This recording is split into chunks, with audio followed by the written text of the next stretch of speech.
नमस्कार दोस्तों, मैं दीपक सिंह आप सभी का स्वागत करता हूं आपके अपने YouTube चैनल सरकारी नौकरी क्लिनिक पर। तो आज हम यूपीएसआई सीरीज में दूसरा भाग लेकर आए हैं, जिसमें हम सभी महत्वपूर्ण अनुच्छेदों के बारे में बात करेंगे जो यूपीएसआई, एसएससी, एचएसएससी में पूछे जा सकते हैं। पीसीएस प्री में भी इनके इसमें से क्वेश्चन आ सकते हैं।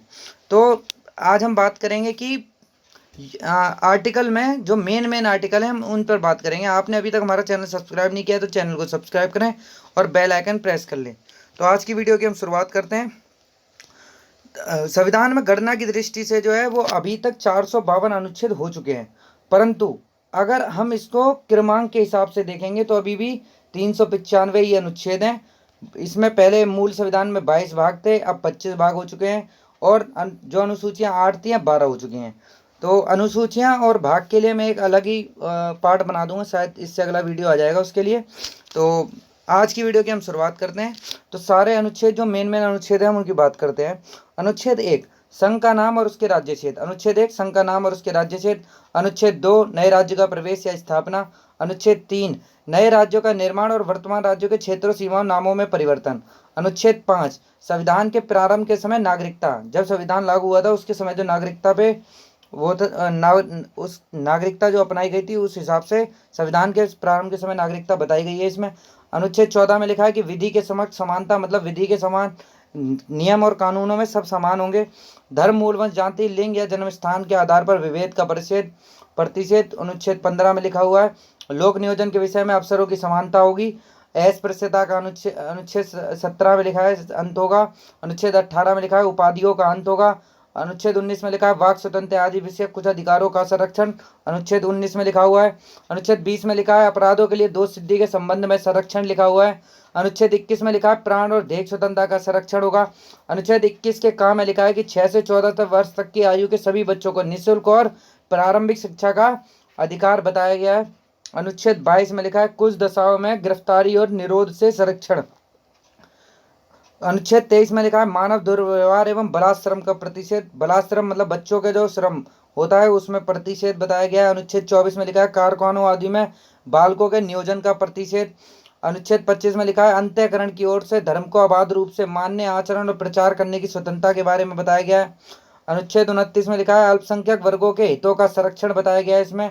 अनुच्छेद 32 में बताया गया है कि संवैधानिक उपचारों का अधिकार, जो डॉक्टर भीमराव अंबेडकर के हिसाब से संविधान की आत्मा भी बताया गया है अनुच्छेद 32 को। अनुच्छेद 39 राज्य द्वारा अनुसरणीय कुछ नीति तत्व डीपीएसपी के बारे में बात करी गई है इसमें। 39 के काम में लिखा है कि समान न्याय और निःशुल्क विधिक सहायता। राज्य जो है वो समान न्याय और निःशुल्क विधिक सहायता के लिए काम करेगा। अनुच्छेद 40 में लिखा है ग्राम पंचायत की स्थापना का प्रावधान। अनुच्छेद 41 में लिखा है कुछ दशाओं में काम, शिक्षा और लोक सहायता पाने का अधिकार। अनुच्छेद 41 में लिखा है। अनुच्छेद 44 में लिखा है नागरिकों के लिए समान नागरिक संहिता, सिविल यूनिफॉर्म सिविल कोड का प्रावधान, परंतु अभी तक इसके लिए कोई सरकार आगे नहीं आ रही है। अनुच्छेद 45 6 वर्ष से कम आयु के बच्चों को बाल्यावस्था की देखभाल और शिक्षा के लिए प्रावधान। अनुच्छेद 48 के काम में लिखा है पर्यावरण का संरक्षण और संवर्धन एवं वन तथा वन्य जीवों की रक्षा, और 48 के काम में लिखा हुआ है। अनुच्छेद 50 कार्यपालिका से न्यायपालिका का पृथक्करण होगा। कार्यपालिका अलग काम करेगी, न्यायपालिका अलग काम करेगी। कार्यपालिका अलग होगी, न्यायपालिका अलग होगी।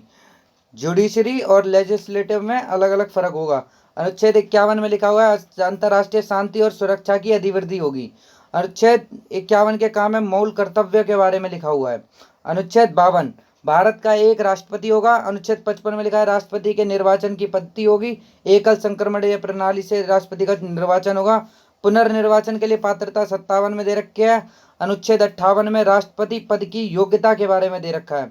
अनुच्छेद 7 में राष्ट्रपति द्वारा शपथ या प्रतिज्ञान के बारे में बताया है। अनुच्छेद 61 में लिखा है राष्ट्रपति पर चलाए जाने वाला महाभियोग। बहुत सारे पेपरों में इस क्वेश्चन को बहुत बार रिपीट करा गया है। अनुच्छेद 66 में लिखा है उपराष्ट्रपति का निर्वाचन। अनुच्छेद 70 में लिखा है अन्य अकस्मातों में राष्ट्रपति के कृत्यों का निर्वहन कौन करेगा? उपराष्ट्रपति करेगा। अनुच्छेद 72 राष्ट्रपति द्वारा क्षमादान की शक्ति, क्षमादान पार्डन पावर लिखी हुई है इसमें। अनुच्छेद 74 में लिखा है राष्ट्रपति को सहायता और सलाह देने के लिए मंत्री परिषद। अनुच्छेद 75 के 1 में लिखा है प्रधानमंत्री की नियुक्ति राष्ट्रपति करेगा और अन्य किसी की नियुक्ति राष्ट्रपति प्रधानमंत्री की सलाह पर करेगा। अनुच्छेद 76 में लिखा है भारत का एक महान्यायवादी होगा। अनुच्छेद 79 में लिखा है संसद के गठन का प्रावधान। अनुच्छेद 80 में लिखा है राष्ट्रीय राज्यसभा की संरचना। अनुच्छेद 81 में लिखा है लोकसभा की संरचना। अनुच्छेद 83 के 1 में लिखा है राज्यसभा एक स्थायी सदन। अनुच्छेद 84 में लिखा है संसद की सदस्यता के लिए अर्हता। अनुच्छेद 85 में लिखा है संसद के सत्र सत्रावसान और विघटन। अनुच्छेद 100 के 1 में लिखा है लोकसभा अध्यक्ष द्वारा निर्णायक मत का प्रयोग पक्ष और विपक्ष के मत बराबर होने पर। जब भी किसी बिल पर कोई फैसला फंसेगा तो उस पर लोकसभा अध्यक्ष अपना बराबर का फैसला दे सकते हैं। अनुच्छेद 108 में लिखा है दोनों सदनों के कुछ दशाओं में दोनों सदनों की संयुक्त बैठक। एक साथ दोनों सदन को राष्ट्रपति अपनी बैठक में बुला सकता है। अनुच्छेद 109 में लिखा है धन विधेयकों के संबंध में विशेष प्रक्रिया। अनुच्छेद 110 में लिखा है धन विधेयक की परिभाषा, मनी बिल कैसे लाया जाएगा। अनुच्छेद 111 में लिखा है संसद के दोनों सदनों द्वारा पारित विधेयकों को राष्ट्रपति की अनुमति। अनुच्छेद 112 वार्षिक वित्तीय विवरण बजट के बारे में, और इसका HSSC ने 2 बार क्वेश्चन पूछा है जिसमें पूछा गया है कि बजट को हिंदी में क्या कहते हैं, तो इसका हिंदी में नाम होता है वार्षिक वित्तीय विवरण। अनुच्छेद 117 में लिखा है वित्त विधेयकों के बारे में विशेष उपबंध, अनुच्छेद 117 में लिखा हुआ है। अनुच्छेद 122 में लिखा है न्यायालयों द्वारा संसद की कार्रवाई की जांच न किया जाना। अनुच्छेद 123 में लिखा है संसद के विश्रांति काल में अध्यादेश को प्रख्यापित करने की राष्ट्रपति की शक्ति। अनुच्छेद 124 में लिखा है उच्चतम न्यायालय की स्थापना और गठन। अनुच्छेद 129 में लिखा है उच्चतम न्यायालय के एक अभिलेख लियान्य होना। अनुच्छेद 137 में लिखा है रिव्यू करने की शक्ति जो होगी उच्चतम न्यायालय की, उसको बारे में लिखा हुआ है। अनुच्छेद 143 में लिखा है उच्चतम न्यायालय से परामर्श करने की राष्ट्रपति की शक्ति। अनुच्छेद 148 में लिखा है भारत के नियंत्रक एवं महालेखा परीक्षक जो भारत के संचित निधि का और सारे खर्चों का ध्यान रखते हैं। अनुच्छेद 155 में राज्यपाल की नियुक्ति के बारे में बताया गया है। अनुच्छेद 161 में राष्ट्र क्षमा आदि के कुछ मामलों में दंडादेश के निलंबन, परिहार और लघुकरण की राज्यपाल की शक्ति को बताया गया है। अनुच्छेद 164 के 1 में राज्यपाल द्वारा मुख्यमंत्री की नियुक्ति और मुख्यमंत्री की सलाह पर अन्य मंत्रियों की नियुक्ति कौन करेगा, राज्यपाल करेगा। अनुच्छेद 165 में राज्य का महाधिवक्ता बताया गया, जैसे सेंट्रल गवर्नमेंट में लेखा परीक्षक होता है वैसे ही राज्य में महाधिवक्ता होता है। राज्यों में विधान परिषदों का उत्साधन या सृजन, ये अनुच्छेद 169 में लिखा है। 159 में लिखा हुआ है अनुच्छेद 174 में राज्यपाल द्वारा राज्य विधानमंडलों के समय समय पर सत्र बुलाने और उसका सत्रावसान करने तथा विधानसभा को विघटित करने का अधिकार।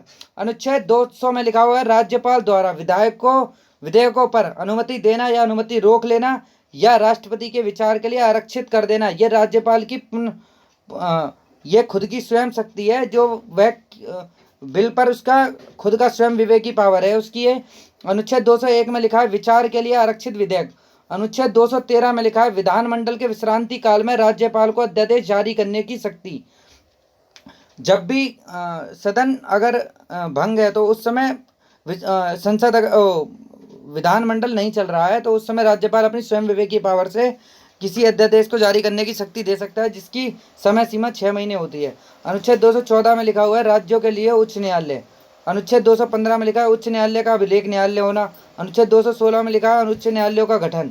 अनुच्छेद 217 में लिखा है उच्च न्यायालय के न्यायाधीशों की नियुक्ति और उसके पद की शर्तें। अनुच्छेद 226 में लिखा है उच्च न्यायालय को कुछ रिट जारी करने की शक्ति, रिव्यू पावर बोलते हैं इसको। अनुच्छेद 231 में लिखा हुआ है 2 या अधिक राज्यों के लिए एक ही उच्च न्यायालयों की स्थापना। अनुच्छेद 233 में लिखा हुआ है जिला न्यायाधीशों की नियुक्ति। अनुच्छेद 239 के का में लिखा हुआ है दिल्ली के लिए विशेष उपबंध। दिल्ली के लिए विशेष उपबंध से मतलब क्या है, दिल्ली को एक स्पेशल NCR, दिल्ली को एक नेशनल कैपिटल टेरिटरी बोलते हैं इसको, इसकी पावर देने का प्रावधान लिखा हुआ है। अनुच्छेद 241 में लिखा है संघ राज्य क्षेत्रों के लिए उच्च न्यायालय। संघ राज्य क्षेत्रों से उच्च न्यायालय का क्या तात्पर्य है, जैसे दिल्ली है, पुडुचेरी, जम्मू कश्मीर भी इस समय संघ राज्य क्षेत्र है, लद्दाख भी है, दमन दीप, दादर नगर हवेली, इन सभी के लिए उच्च न्यायालय की व्याख्या जो है 241 में लिखी हुई है। अनुच्छेद 243 के खा में लिखा है पंचायतों का गठन। पंचायतें ग्राम लेवल पे पंचायतों का गठन 243 के खा में लिखा हुआ है। 243 के झा में लिखा है पंचायतों के वित्तीय मामले पर सिफारिश करने के लिए राज्यों द्वारा वित्त आयोग गठित करने का प्रावधान। ये राज्यों का कर्तव्य है कि वो पंचायतों के वित्त मामलों में अपना काम देगा। अनुच्छेद 243 के टा में लिखा है पंचायतों के लिए निर्वाचन, जो पंचायत चुनाव होते हैं 243 के टा में आते हैं। अनुच्छेद 243 के था में लिखा है नगर पालिकाओं का गठन। अनुच्छेद 243 के या का में लिखा हुआ है नगर पालिकाओं के लिए निर्वाचन। नगर पालिकाओं का गठन 243 के थामे है और नगर पालिकाओं के लिए निर्वाचन 243 के या काम है। अनुच्छेद 243 के या घ में लिखा है जिला योजना के लिए समिति। सहकारी समितियों का निगमन 243 या जहाँ में, ये क्वेश्चन बहुत बार रिपीट हो चुका है। सहकारी समितियों का निगमन 249 में लिखा है राज्य सूची के विषय के संबंध में राष्ट्रीय हित में विधि बनाने की संसद की शक्ति। ये किस में लिखी हुई है? राज्य सूची में लिखी हुई है। 249 अनुच्छेद में बताया गया है। 253 अंतर्राष्ट्रीय करारों को प्रभावी करने के लिए विधान। अंतर्राष्ट्रीय करारों को प्रभावी करने के लिए निदान। अनुच्छेद 262 में लिखा है अंतर्राज्यीय नदियों के जल संबंधी विवादों का न्याय निर्णय। जो जल संबंधी विवाद होते हैं, किस नदी का पानी किस राज्य को कितना दिया जाएगा, अनुच्छेद 262 262 में लिखा हुआ है ये सब। अनुच्छेद 263 में लिखा है अंतर्राज्य परिषद के संबंध में उपबंध भारतीय राज्य व्यवस्था एवं शासन पर। अनुच्छेद 266 में लिखा है भारत और राज्यों की संचित निधियों और लोक लेखों के बारे में प्रावधान। अनुच्छेद 267 भारत की आकस्मिक निधि, कंटलजेंसी फंड बोलते हैं इसको। अनुच्छेद 280 में लिखा है भारत वित्त आयोग फाइनेंस कमीशन लिखा हुआ है। अनुच्छेद 300 के काम में लिखा है विधि के प्राधिकार के बिना व्यक्तियों को संपत्ति से वंचित ना किया जाना। ये पहले एक मूल अधिकार था जिसको बाद में एक वैधिक अधिकार बना दिया गया। अनुच्छेद 312 में अखिल भारतीय सेवाओं के बारे में लिखा है। अनुच्छेद 315 में संघ और राज्यों के लिए लोक सेवा आयोग के बारे में बताया गया है। अनुच्छेद 324 में निर्वाचनों के अधीक्षण निदेशन और नियंत्रण का निर्वाचन आयोग में निहित होना। निर्वाचन आयोग के बारे में 324 में बताया। अनुच्छेद 326 में लोकसभा और राज्यसभाओं की विधानसभाओं के लिए निर्वाचनों का वयस्क मताधिकार के आधार पर होना। वयस्क मताधिकार मतलब 18+ के मताधिकार पर होना। अनुच्छेद 330 में लिखा है लोक सेवा में अनुसूचित जाति एवं अनुसूचित जनजातियों के लिए सीटों का आरक्षण। अनुच्छेद 330 में लिखा हुआ है। अनुच्छेद 331 में लोकसभा में आंग्ल भारतीय समुदायों का प्रतिनिधित्व। 104वें संविधान संशोधन अधिनियम 2019 द्वारा निरसन का प्रावधान लिखा हुआ है। अनुच्छेद 332 राज्यों की विधानसभाओं में अनुसूचित जाति और अनुसूचित जनजातियों के लिए स्थानों का आरक्षण। ये विधानसभाओं में आरक्षण जो है अनुच्छेद 332 में लिखा हुआ है। अनुच्छेद 332 में लिखा हुआ है विधानसभाओं के लिए आरक्षण। 332 में लिखा है विधानसभाओं के लिए आरक्षण। अनुच्छेद 332 में लिखा है विधानसभाओं के लिए आरक्षण। अनुच्छेद 333 में लिखा है राज्यों की विधानसभाओं में आंग्ल भारतीय समुदायों का प्रतिनिधित्व। 104वें संविधान संशोधन अधिनियम 2019 द्वारा निरसन का प्रावधान। अनुच्छेद 338 राष्ट्रीय अनुसूचित जाति आयोग। अनुच्छेद 338 के काम में लिखा है राष्ट्रीय अनुसूचित जनजाति आयोग। अनुच्छेद 340 में लिखा है राष्ट्रीय पिछड़ा वर्ग आयोग का गठन। अनुच्छेद 343 में लिखा है संघ की राजभाषा हिंदी और लिपि देवनागरी घोषित। अनुच्छेद 344 में लिखा है राजभाषा आयोग। अनुच्छेद 344 में क्या लिखा है राजभाषा आयोग। अनुच्छेद 343 में हिंदी को जो है, और हिंदी दिवस हम कब मनाते हैं? 14 सितंबर को मनाते हैं। अनुच्छेद 350 के काम में लिखा है प्राथमिक स्तर पर मातृभाषा में शिक्षा की सुविधाएं। अनुच्छेद 352 राष्ट्रीय आपात की घोषणा युद्ध या बाह्य आक्रमण की सशस्त्र विद्रोह की स्थिति में। अनुच्छेद 356 राज्यों में संवैधानिक तंत्र के विफल हो जाने की दशा में उपबंध। अनुच्छेद 360 वित्तीय आपातकाल घोषित करने का प्रावधान, फाइनेंशियल इमरजेंसी। अनुच्छेद 368 संसद को संविधान में संशोधन करने की शक्ति और प्रक्रिया। तो आज की वीडियो में बस इतना ही। अगर आपको वीडियो अच्छी लगी हो तो कमेंट बॉक्स में कमेंट करें और हमारा चैनल को सब्सक्राइब करना ना भूलें। धन्यवाद।